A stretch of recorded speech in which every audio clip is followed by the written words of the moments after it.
Jason, And I'm Jordan. and this is not part of the plan.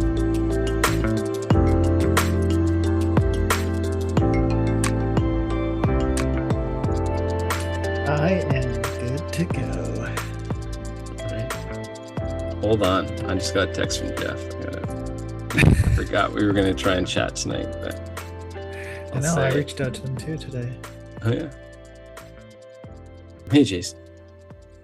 How's it going, buddy? Yeah, it's all right. It's all right. I know we were catching up a little bit already, but yeah, some good moments, some hard moments today, but yeah. How about you? Yeah, I'd say probably similar. I find most of my days are kind of some good moments and some tough moments. Overall, not too bad.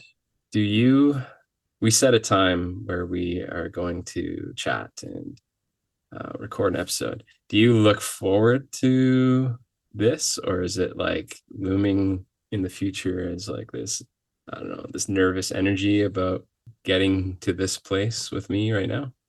I think I can often get a little bit stressed or just anxious like coming up to it because sometimes I feel like I haven't done enough, haven't written enough notes, or I haven't set time aside to think about what the topic we have. But then I also think too, like, well, once we get into it, then it's just like flows, and then I usually remember the things I want to say. Yeah. So, but then I'm also like, I could work on it better, you know? I believe you can always be better at things. So Yeah. it depends. Like if it's been a stressful week, like, well, we were supposed to do one, what, a week ago or 2 weeks ago. I can't remember. The last couple of weeks, I've kind of just said, no, I'm too stressed. I'm just not in the right place. So, when work settles down a little bit, then it's just easier to have a, a space in my mind for this. Yeah. But I look forward to like talking to you in general. So in that sense, it's like easy. Yeah. Yeah. Oh, I feel similarly. Like it, I think, yeah, it's mostly tied, like you were sharing, mostly tied to the idea of I want to do a good job. I don't want to come across as got nothing to say or nothing to talk about or say the wrong things. So I'm a little nervous around that, but no, I think it's something I do look forward to connecting over with you. And I get nervous about maybe the content or the process of it. The hardest part is just showing up, and then you show up, and then it all goes fine. So, Mm. so thanks for showing up. Yeah. I like that showing up. I often think that's for most things, right? Like for counseling too, right? It's like you Mm, just gotta show up, right? And then gets yeah. better, I think, from there. So And I've been trying depends. to just show up to things. I went mountain biking for the first time in like forever last week with e-bikes. So I gotta say that makes things way different. And that was pretty sweet. I was a little bit out of my element on the technical parts, but I managed to complete the trail. So, but yeah, I if my friend who I went with is listening, I don't know if he listens or not, but uh, I was nervous to show up to that. I was like, oh man, I'm gonna make a fool of myself, or do I really want to go spend time doing this? But I was glad I did. So try to remind myself of that. Yeah, just get over that hump, show up, and you never know how it goes. So yeah, Yeah. yeah, That's awesome. Yeah. I mean, I don't know if I've talked about it, but I'm a huge mountain biker. Been mountain biking most of my life and still do it quite a bit. It's a big passion and joy for me. So cool to hear that you had a good time and it was yeah. enjoyable. But you don't use an e-bike. You're a real mountain biker. Well, that's a whole other conversation. I try hard not to read comments about e-bikes because the social media is just a haven of people blasting each other, and it's just like for me, my like because I've wanted an e-bike since cancer, Yeah, because I'm slow on the climbs, and it'd probably make it I could ride way longer. And I've already noticed that I've ridden e-bikes a couple times. But as of recently, I've just think I've decided against it. I think I'm just too stuck in getting stronger without it. Like it, if money was amazing, then I would have bought two bikes, you know. But I only have a non e-bike right now, so it's like I just have to make it work. But people are so black and white about it. It's like, Like you mean the mountain bike purists, or like you can't use yeah, an e-bike? oh yeah. Well, the What? problem is just like mountain bikes that have assist where you have to pedal and Yeah. then it kicks in. And then there's these things that just have throttles and you Oh can, man, that's what I used with a little throttle. Sing, sing. yeah, It see, was sweet. but there's a lot of difference. And like Yeah. people can't really make the distinction always. So then they just label everything as one. And Yeah. then it's like, you're just ruining the trails and you're lazy. And I fight back. I stopped because it's pointless. Social media is useless to have conversations on. But I'm like, well, what about me? I had fucking cancer and Yeah. that helped me. Like, so you can see I get like really into it. And I'm just like, I gotta stop. There's no point. Go off, Jason. Go off. This is a safe No, place. I did. And a bunch of people had my back. It was There awesome. you But then I go. was just like, there's no point. Yeah. It doesn't matter. I don't know these people on the internet. So do whatever works for you. I think e-bikes, electrical assist bikes get people into the sport. Yeah. And that to me is the goal. Is to if you're happy doing it, great. We've accomplished, I'd say, what biking is all about. Enjoying it, right? So, Well said. Well said. but I will say this because I sent you the video and you're talking about biking. I recently took on like a very big road gap, and it was the biggest one I've ever hit in my entire life. And it was such a moment. Like, what a moment. And I just, it reminded me that you can do most things that you want to accomplish. It's just all about mindset. And not to say that it wasn't a hard goal to accomplish, because it was, but I don't know. I just thought maybe I'm not dreaming big enough. Like I think I had Mm. just given up. I wasn't going to get it any better at mountain biking. I couldn't do it. And it's like I proved I could. And again, showing up. Yeah. If I didn't decide to go biking that day, I wouldn't have done it. Right. So, yeah. Anyways, tangent. So yeah, I've seen the video, and yeah, I was blown away first of all by how big the gap was. And then but I didn't realize, so that was the biggest one that you've done Yeah, in your life? Wow.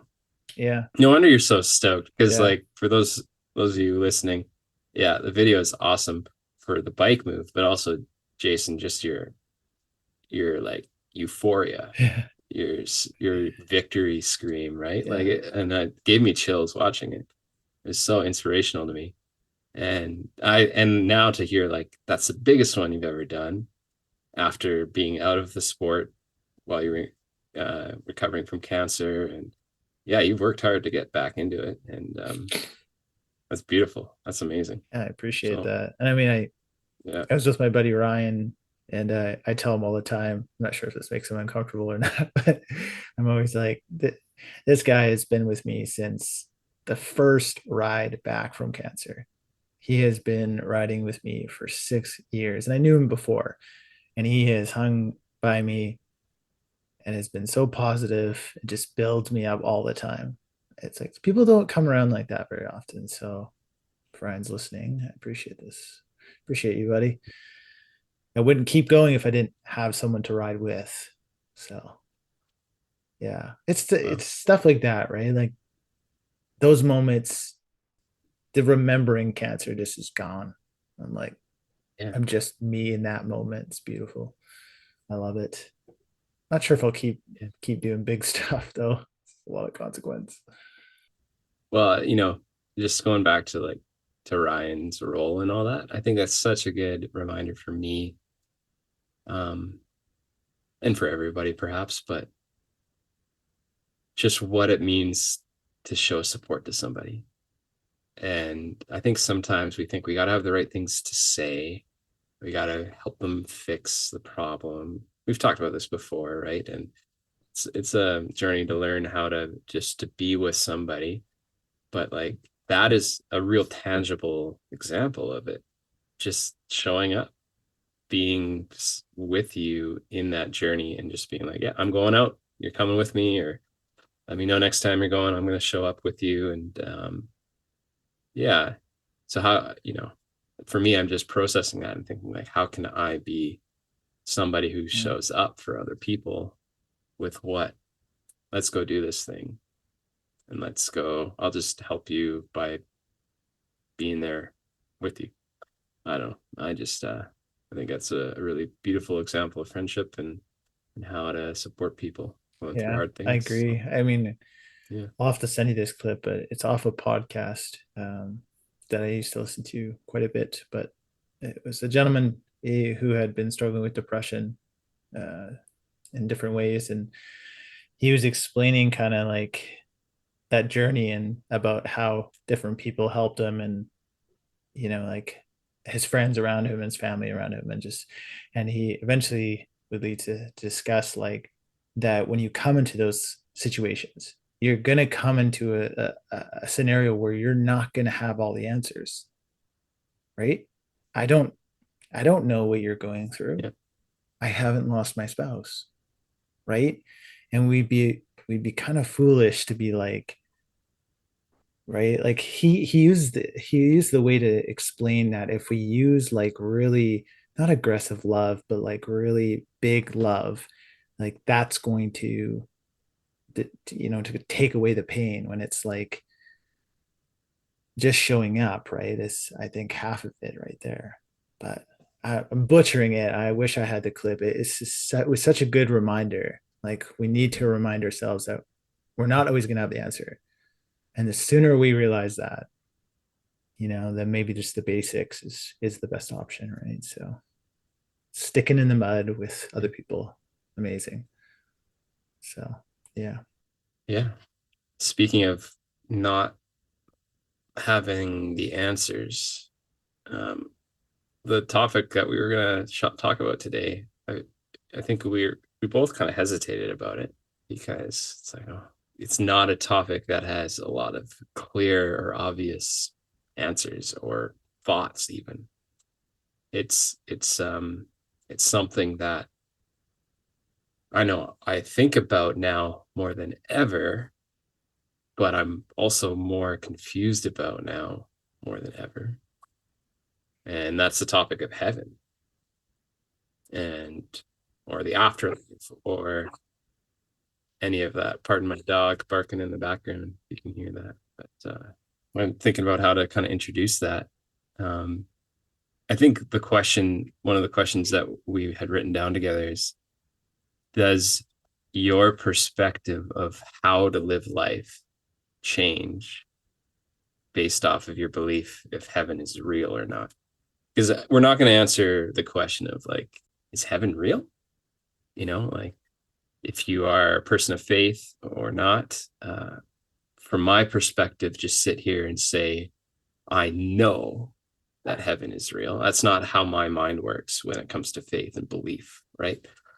Like to know something is different for me than believing something. And I think some people use that more interchangeably. Like they'll say, "Oh, I know heaven is real."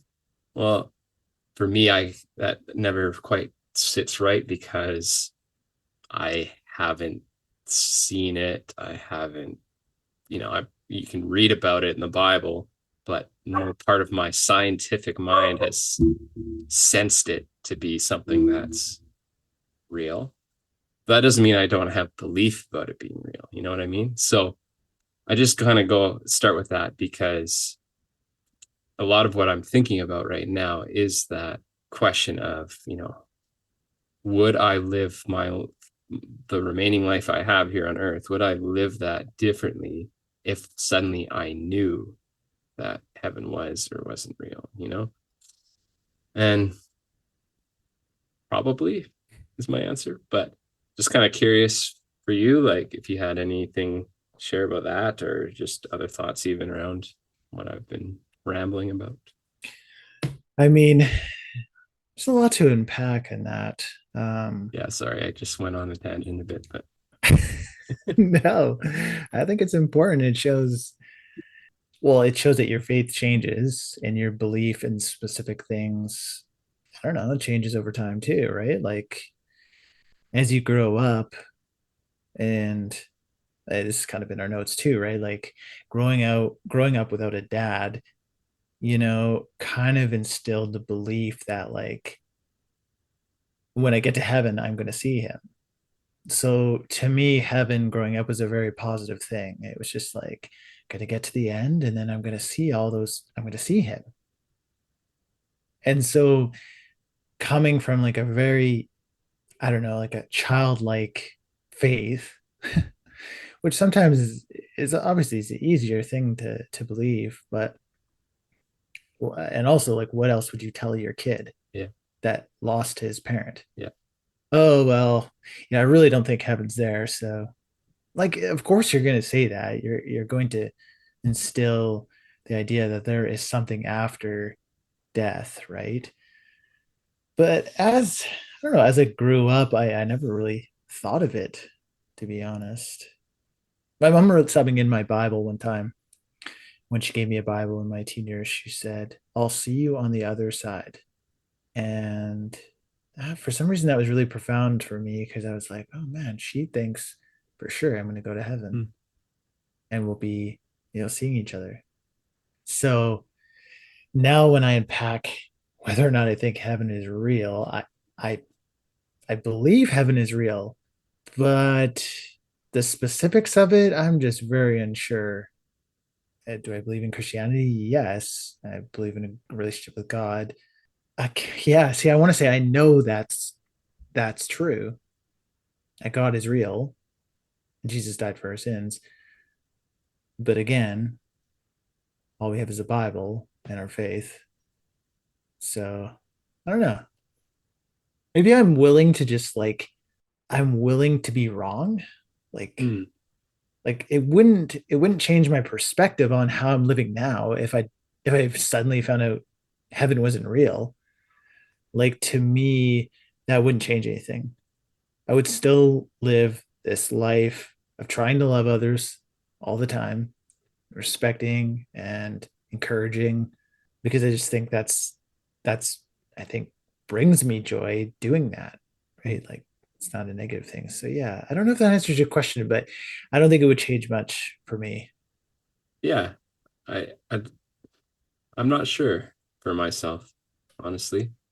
A lot of what I've been struggling with in the past year as I think about life after death, like first of all, one of the things that I've felt a bit convicted by is this idea that I have to believe, like I gotta hold on my faith so that I see Amy again. And it's like, hold on a second, time out. Like if my faith is only because I want to see Amy, then am I worshiping a God who sent his son to die for us, or am I worshiping my wife? Which, okay, so like suddenly my mind's getting all like, well, but of course I'm going to want to see her again. It's not wrong to want to see her again, or it's not wrong to miss her or talk to her. Like, is that praying to her or am I praying to God? Right? Like all these things, it's like, oh man, a lot of times I'm treating her and whether it's the memory of her or some people would say like people who have passed before us are still witnessing us. Um, in the Bible in Hebrews 12, it talks about the cloud of witnesses, right? Like, does that mean that she is aware of me and my life right now? And anyways, I say all that because it's like, man, I'm treating her like God. And my relationship with God has to be because I want a relationship with God. But like the hope that we have when it comes to heaven is that it's a place without pain and without sin and without sorrow and without sadness, without all these awful things that happen here on earth. And that is a hope to me, that place is real so that I can escape some of the harsh realities of life, you know. I say all that I think because I recognize my faith as being pretty weak, like it's maybe it's for the wrong reasons, or maybe it's, yeah, I'm clinging on, but I'm encouraged that the Bible being that example of, or being that way that the story gets shared with us, talks about people with weak faith, and like that it's okay, or talks about like the simplicity of faith, of like all you got to do is confess that Jesus is Lord, and then try and love, and like try and live your faith through your actions, and but know that you're free from sin if you believe that. So for me, it's like, okay, maybe I don't have it all figured out, and maybe I don't have the right reasons I'm doing these things or whatever, but I can still, like, if this whole thing is real, then I feel like I'm still part of that. You know what I'm saying? Yeah, I mean, like you said, it gives you like obviously it gives you hope. Yeah. Like, do you find like what you're saying is, if I'm hearing you correctly, does it allow you to hold on to her a bit more? Yeah. Where if you didn't believe in heaven, then would it feel more definitive that like she's gone and there's Yeah. no chance we'll see her again? Where heaven obviously is like, if we're believing that people will recognize each other like the Yeah. way I would, right?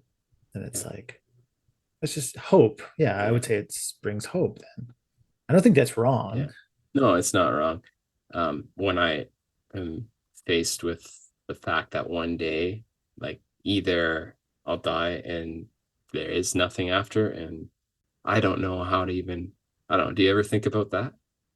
Like, what if there is no afterlife, and then you die and like there's nothing? You wouldn't be aware of that, right? And that gets my heart rate going a little bit, because I think we all have this instinct that's like, no, we got to survive. I think I would rather just believe that there is a heaven, Yeah. like to continue with that hope, than to be like, well, there is no heaven. It's like, I don't know, it's kind of a bit of a downer. So maybe that's just childish kind of easy faith, but Well, we're called to maybe have a that's childlike faith, I think. So, that's true. Yeah. yeah. I honestly think I would lose all hope if it was somehow, if I would somehow be told or known beyond a shadow of a doubt that there was no God. I think I would lose all hope. And sometimes I think, yeah, it is my only in my lowest moments, it is the one shred of hope I hold on to, I think. Hmm. Because when I picture what it would be like to see her again, Hmm. and to like just run to her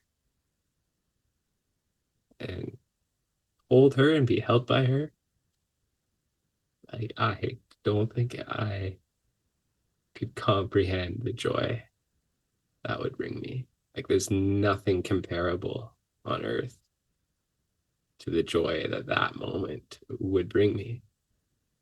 So, like, yeah, sign me up. And I'm totally admitting that, like, my motivation at this point in this moment is perhaps not purest of motivation from a God-centered faith, but From that's a just the love reality. perspective, though, it's Yeah, based out of love. yeah, it's true. Yeah, God would see that, obviously. yeah, It's not like he's looking down being like, oh, these motives are not Christ-like. He sees it as his the person you love the most in this world. So yeah, not like that's consolation or anything, but no, I appreciate you saying that. I do. And I think the hope that that gives me allows me to live, to try at least to live my life that I have now as best as I can, which is to show God's love. And I do truly believe, like I've said before, I shared that at the keynote speech for the grads and all this stuff. Like, that's the only thing that gives us purpose. Yeah. So motivation, like, what's giving me that motivation or not? Like you said, like, I think it's okay. Maybe. I don't know. I think it's okay. Yeah. I, And yeah. if we don't recognize people in heaven, I don't know. I guess it'd still be heaven, so it'll still be pretty sweet, I guess. So I'll still hold on to that. Yeah. In some ways, like thinking about it in like a completely different perspective, sometimes I find, is it to make it like the only reason I'm doing, sort of living somewhat of a Jesus centered or Christ centered life just to get to heaven, you know? Like to me, it feels weird. And I think you kind of mentioned that too, right? Like, am I seeking the relationship with God because I believe in God, or more just like for that reward of heaven? Like, but again, I wouldn't, it wouldn't change anything to me. But maybe that's because this is how life was modeled to me as a kid. Like the importance of love and respect and acceptance, like that was modeled early. So I don't know. Maybe that's why it's like, if heaven doesn't exist, then I'd just be like, well, why would I just quit doing it? It's like doing those are important regardless of heaven being real or not. Loving, yes, it has something to do with my faith because I feel like God's love carried me in some way through my life as well. But I think regardless, if I was a Christian or not, or no faith at all, I would still be the same loving and trying to be kind person always. Yeah. It says that God is love, right? So when we try to love, that is us growing in our relationship with Him. Even if we don't recognize it as being God. So for you to say, regardless, that that's how you would want to live, I think it does show that you have this soul connection. Yeah, I You know what think I mean? so. And again, right, like we've said before, right, like often I compare what I think my faith should be to people who model it in the church, or who I have a perception is reads their Bible or is a strong prayer driven faith in their life. I don't know. It's just like where it's like everyone's faith is so different and it changes as you get older, circumstances, so it's like I think there's a lot of beauty in that, you know, like hearing about your faith now, where there's more simplicity, if I'm hearing it correctly. And I think there's so much beauty in that because sometimes that's just where we're at, you know? There's just seasons, right? It's not to wrap this all in a giant bow, but I guess the way I look at that now, it was a good reminder. It's a reminder that, yeah, I don't know. I didn't tattoo God's love on my fingers because I didn't believe it. Yeah. I do believe that it's like a core part of my faith. It starts with that to me. So I don't know. I don't know if any of that makes sense. Does to me. It's a It does struggle to me. to think about it, but it's good to talk Yeah. about it. I often feel like I don't talk about it, only with you usually, but Thanks for sharing all that, Jason. We always seem to end up back at that spot, hey, of just love. And I think that's a good spot to end up back at each time. So I do want to say, like, yeah, it is hard for me to share about some of my doubts or the weak parts of my faith. I think because as a teacher in a Christian school and in public settings, like I'm, I don't know the word, conditioned to, or I just feel the pressure to from within, to show a confidence in my faith, to show just a steadfastness, unwavering faith. But in one-on-one settings, even with some students, I'm I think I am more open and vulnerable. So just to do that in a more public way here is a bit challenging for me, but it is also the truth in that I have lots of questions. I have those doubts and fears that I think almost all of us do. And if I can somehow model that and say it's okay to have those doubts and questions, and let's talk about it. Because I think when we have those doubts and questions, it's like, do we just bottle that up and then not talk about it, or are we able to share those things and discuss and try and support each other in that? And I think that's the important step to take. So say all that just to say thanks for allowing me to share some of that today and to wrestle with some of these things with me.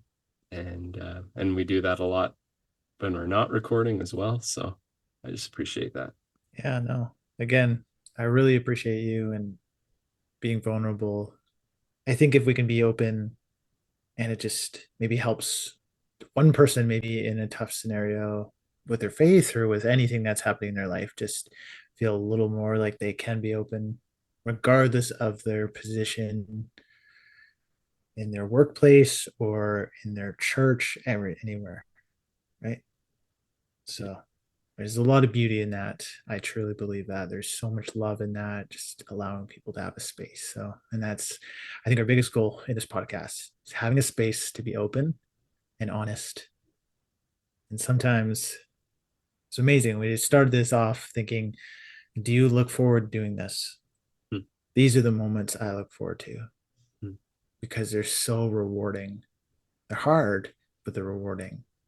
And I feel so much better afterwards, vocalizing some fears or what I'm struggling with. So thank you for having, yeah, having a space for me too. So yeah. Thanks for listening, everyone. Yeah, thank you. This has been Not Part of the Plan.